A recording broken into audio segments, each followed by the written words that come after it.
got this straight here. Thank you. We got there, folks.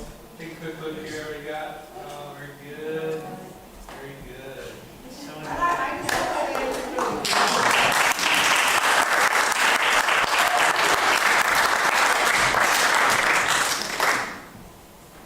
I don't know, Steve, you want to say anything? You've been on the board the whole time.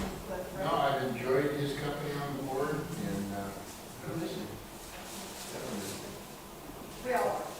I don't know if I'll make it to 18 years. Thank you. Thank you so much. A lot of commitment. All right, let's move to 2.1, schedule survey results.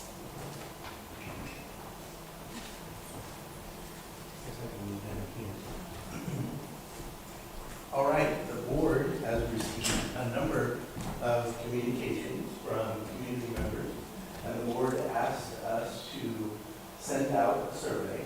So we did that, and we had 252 parents, 58 students. We had 18 staff members, we had a little bit closer, and 13 community members. When we looked at parents obviously could choose students at more than one school. We had 66 students represented at Lincoln, Coquille Valley Elementary 128, Winter Lakes Elementary 20, Coquille Junior Senior High School 132, and Winter Lakes High School 21. Looking at from the students' perspective, we had 4 from Coquille Valley, 1 from Winter Lakes Elementary, 44 from Coquille Junior Senior High School, 9 from Winter Lakes High School. And then looking whether we were a resident or a student, and IDT stands for to meet interdistrict transfer. So from parents, 79% were resident, and for students, 80% were residents. And then looking at whether or not students were bus riders, we had from the parents, 31% of the students were bus riders, 69% were not. And then student bus riders, 16% were, and 84% were not. Looking at the overall schedule, the vast majority of parents wanted to keep the schedule the same. And from students, we had 63.8 that wanted to keep the schedule to remain the same. Staff, we had kind of a little bit more of a mix with a section, no preference, stay the same was about half, and then later than it presently does. And then going to ranking priorities, looking at what were the most important things that parents used to make decisions. Academics was by far the strongest, looking at what was the strongest and based on the highest priority and the strength, the top 2. And then the next category we had was extracurricular activities. A lot of families and parents were making decisions based on athletics, the next one. Family time was another one that was marked extremely high. And then the last one was based on Division 22 standards. You can see we had a mix there. So basically with what we've seen as far as a parent survey, the overwhelming parents and students that were able to complete the survey wanted to keep the schedule the same. And so I do have a copy of what that schedule would look like as far as affecting the high school. Because ultimately staying the same,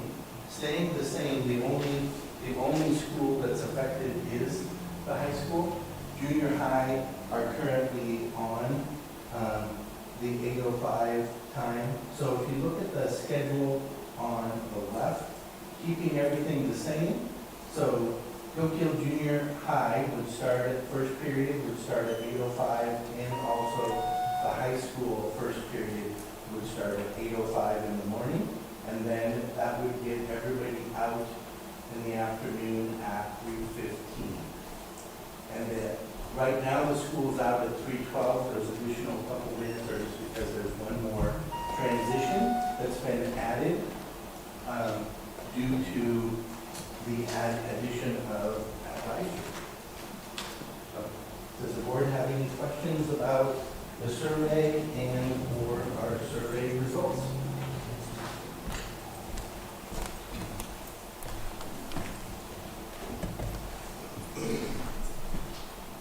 So this is just comparing the two schedules. Yeah, that last, when I sent out that last compromise schedule to the board, had junior high and high school starting at 8:30.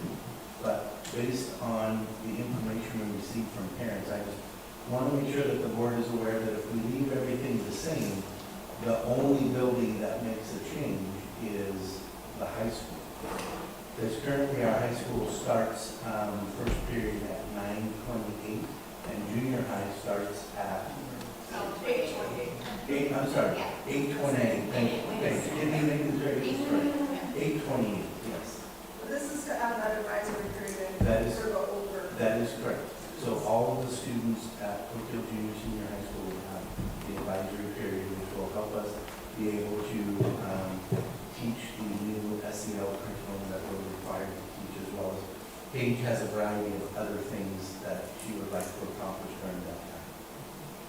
And we are removing the prep or the homeroom, It's, right? So homeroom is this like is, replaced? homeroom is essentially now after third period, and it's called advisory. Mhm. So I'm fine with what, this is fine with me. I just have to say, I wonder if those high school students would have put, they're probably saying they wanted to start at 8:30, not at 8:05, but you have to add that in. Yes. So did it, because when you say Julie- stay the same, I The don't know. Google, we sent out a survey monkey survey which some of our students were able to access. And then we sent a Google survey which we could then email directly to students at their CSD 8 Google address, email address. And so when students took the Google survey, they had a choice between an 8:05 or an 8:30. Okay, so that's specific. Yeah, and it's, I put on there, it would stay the same, that just meant that high schoolers should be attending. Because right now, the sophomore is bumped up. Right, so they'll all be earlier. Okay.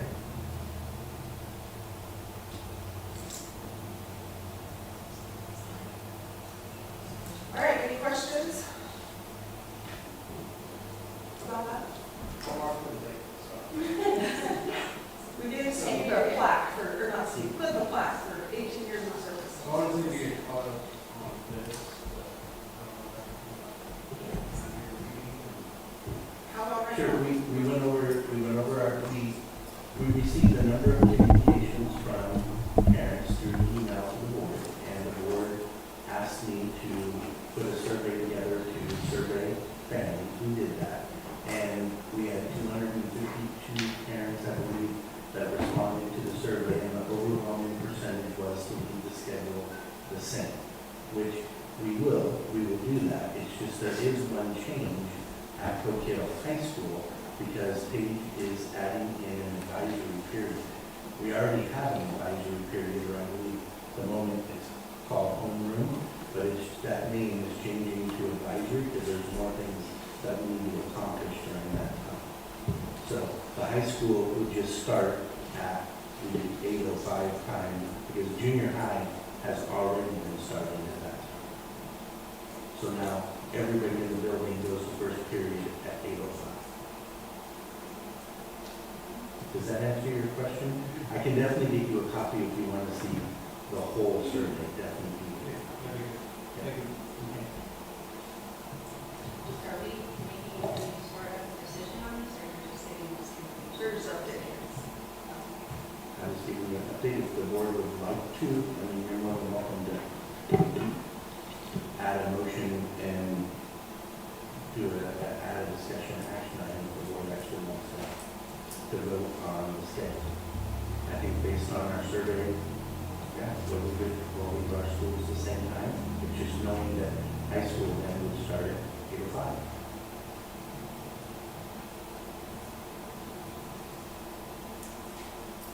Anything else? Okay. Let's let's move on to 3.0 fiscal report from Denise. Hello. So as we're wrapping up the year, the board reports that I've given you, those are as of June of April.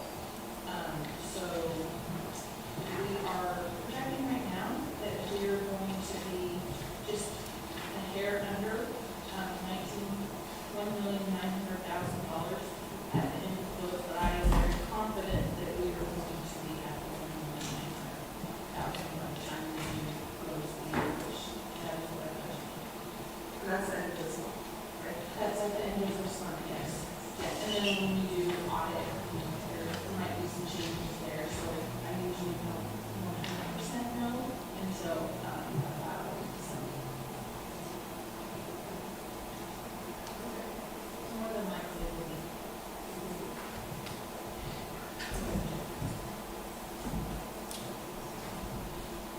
Any questions for Denise?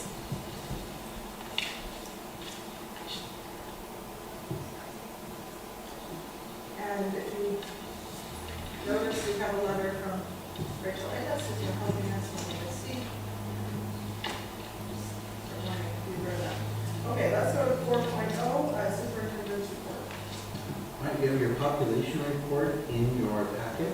We finished the year with 1,226 students. That means we were 6 students over our adjusted budget number of 1,220. I feel really good about that. And remember, going into next year, we set our student budget at 1,200 students. Communication, yes, as I said, we had a number of communications which led to the survey. I know the board had a chance to see those. And then I want to talk about Senate Bill 141. This is a recent passing. Let me pass this out to you.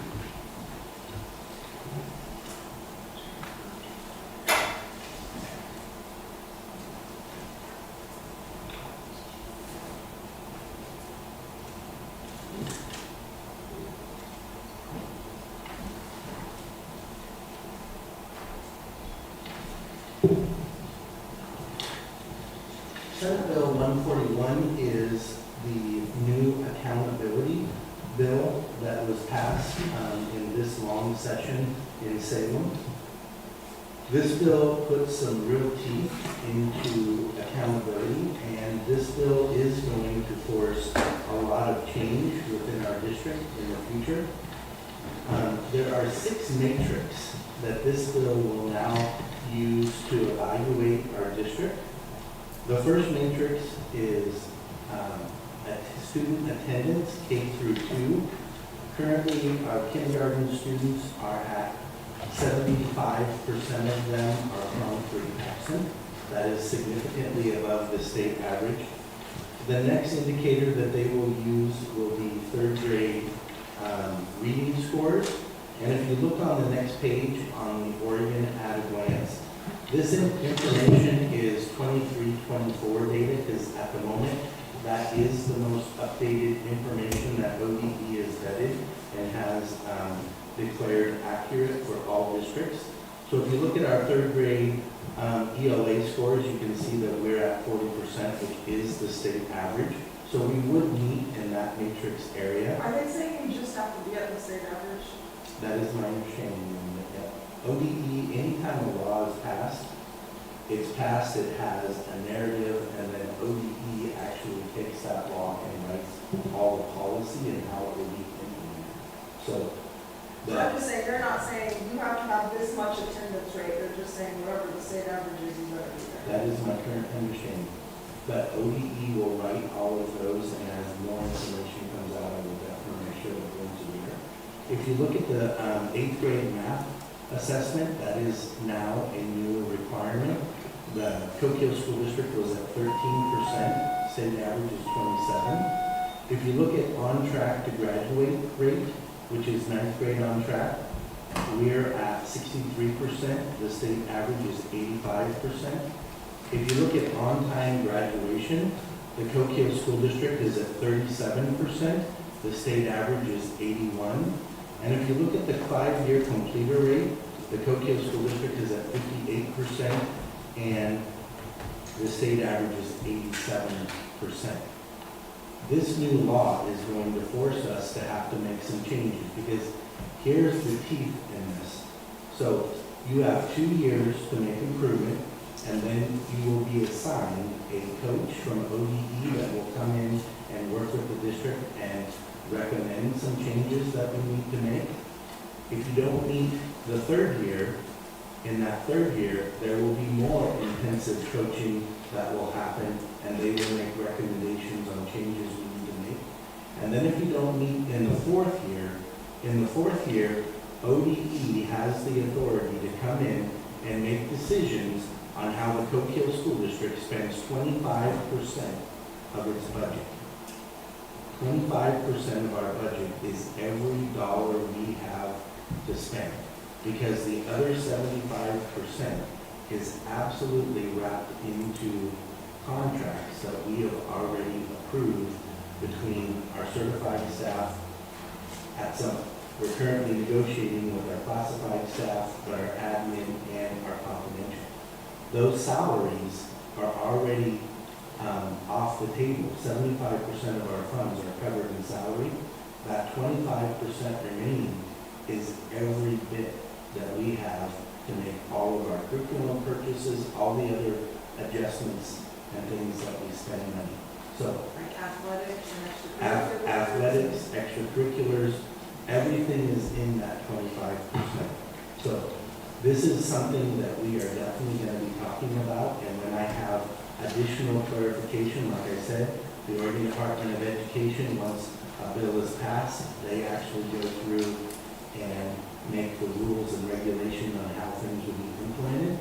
But the whole purpose of this bill was we got $11.4 billion for public education, which was a $1.2 billion increase over where we were last biennium. And rightly so, the governor wants accountability. If they're going to make that kind of strategic investment in public education, they want accountability. So this bill gives ODE some teeth when it comes to accountability. So I know that we've talked about changes and different things and trying some different things.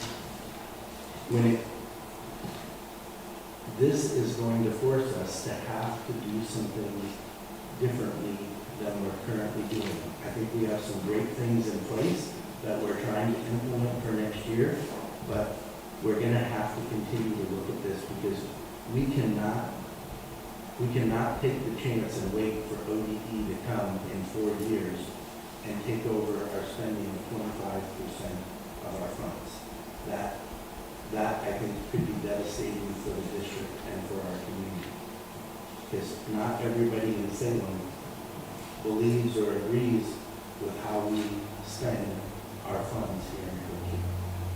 Anyways, not trying to be total doom and gloom, but I do want to make sure the board understands that this did pass. This will be law, and it is something that we're going to have to keep a real close eye on going forward.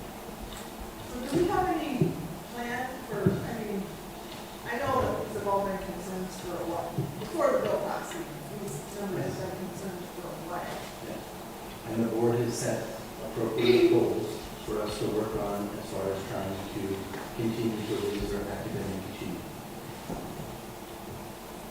We do. I'm just wondering if we, And we, the committee, and we, I don't know. I don't want to take the job away from you, because I'm not an educational professional. I'm not, I'm just, we definitely this have, really freaks me out. we have a lot of conversations to have, but I just think it's important for all of us to understand that continuing to do the same thing we've always done in Coquille and expecting different results is not going to work. We're going to have to do some things differently to get different results. And there are some things, yes.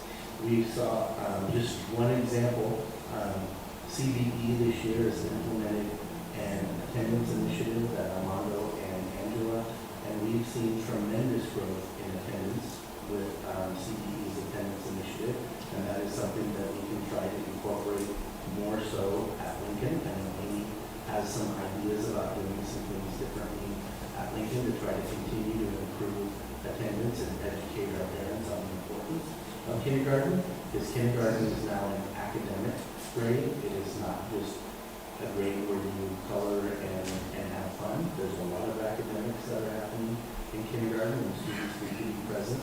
75% of our students chronically absent is really troubling at the kindergarten level. By now reverting to having highly qualified math teachers in grades 5, 6, 7, and 8, I think is going to have an impact on our 8th grade math scores. It just might take some time before we see that impact.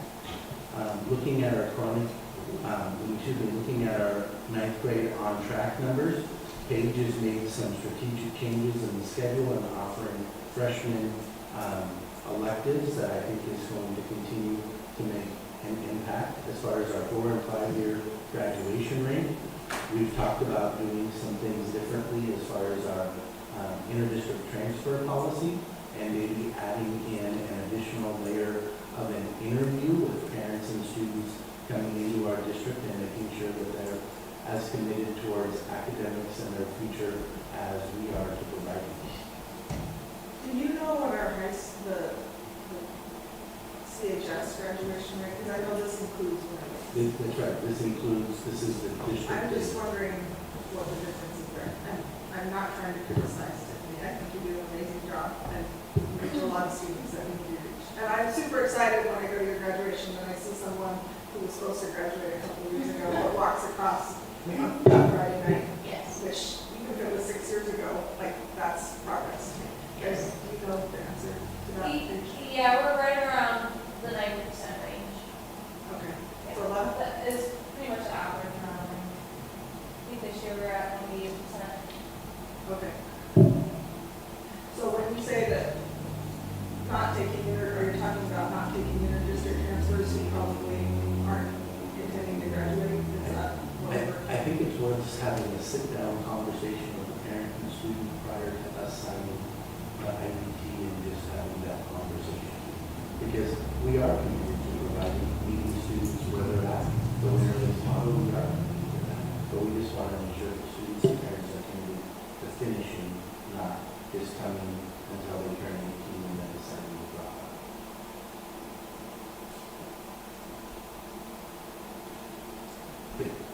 The reverse of that, though, could be if we are not accepting all of our Fewer IEPs, students. that does potentially mean fewer students, which decreases our enrollment further, which only exasperates future budgets and what we're able to offer program-wise. So there is definitely a balance, since this is something that we're going to be working on and something that I think is worthy of reporting on quite often in future board meetings.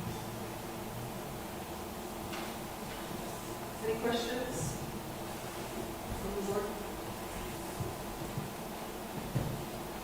All right.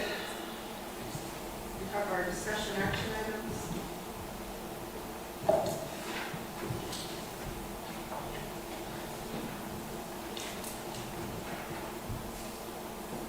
What time is the public company budget close?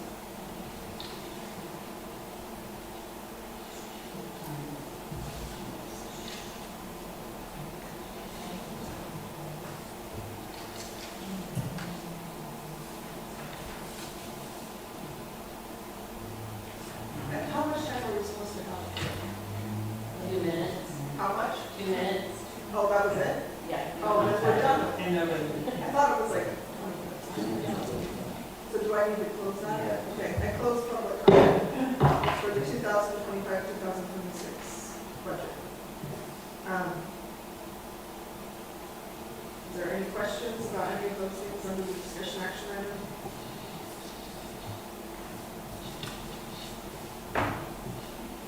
Our motions, yeah, I'll make that motion, 5.1 through 5.3. I have a motion by Steve to approve 5.1 through 5.3 in the section by Marcia. All in favor? Aye. Any opposed? Okay. Move on to the consent agenda.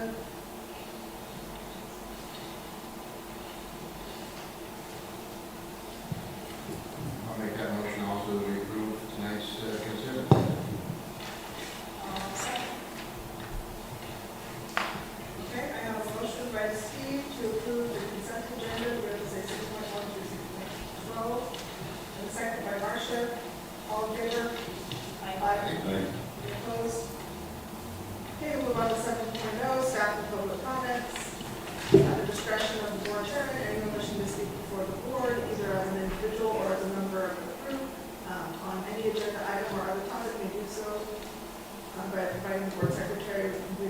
administration. We're allowed 3 minutes. Is there any comments? Okay. Then we'll move to 8.0 executive session to conduct deliberations with persons who are designated to carry on labor negotiations, ORS 192.6602E, and F, to consider information or records that are exempt from disclosure by law, including written advice from your attorney, ORS 192.6602